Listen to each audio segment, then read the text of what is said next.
വീടെടുക്കുമ്പോൾ, സ്ഥലം വാങ്ങുമ്പോൾ അയൽവാസികളെ കുറിച്ച് പഠിക്കുക. ഒന്നാമത്തെ, നമ്മൾ സ്ഥലം വാങ്ങൂലേ, ആ സ്ഥലത്തിനോട് ചേർന്ന് നിൽക്കുന്ന അയൽവാസികളെ കുറിച്ച് പഠിച്ചിട്ട് വേണം സ്ഥലം വാങ്ങാൻ. നാട്ടുകാരോട് ചോദിക്കണം, എങ്ങനെയാണ് അവർ, അവരുടെ സ്വഭാവം എന്താണ്, അവരുടെ പെരുമാറ്റം എന്താണ്. നാട്ടുകാര് സ്വഭാവ സർട്ടിഫിക്കറ്റ് തന്നില്ലെങ്കിലോ ആ സ്ഥലം വാങ്ങണ്ട, വെറുതെ കിട്ടാണെങ്കിലും വാങ്ങണ്ട, അവിടെ വീടെടുക്കാൻ വാങ്ങരുത്. കാരണം അയൽവാസികൾ മോശമായാൽ ജീവിതത്തിന്റെ സമാധാനം നഷ്ടപ്പെടും. സീരിയസ് ആണ്.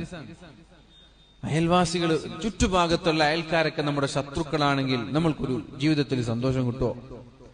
എപ്പോഴും അവർ ഒളിഞ്ഞിരുന്നും തെളിഞ്ഞിരുന്നും നമ്മളെ വീക്ഷിച്ചുകൊണ്ടിരിക്കും. നമ്മൾ എന്താ ചെയ്യാ, നമ്മൾ എങ്ങോട്ടാ പോവാ, നമ്മുടെ വീട്ടിലേക്ക് ആരാ വരിക, ഇങ്ങനെയൊക്കെ നിരന്തരമായി നമ്മളെ ടാർഗറ്റ് ചെയ്യും. ഒരു സൽക്കാരത്തിന് വിളിച്ച് അവർ വരൂല, അവരാണെങ്കിൽ നമ്മൾ സൽക്കാരത്തിന്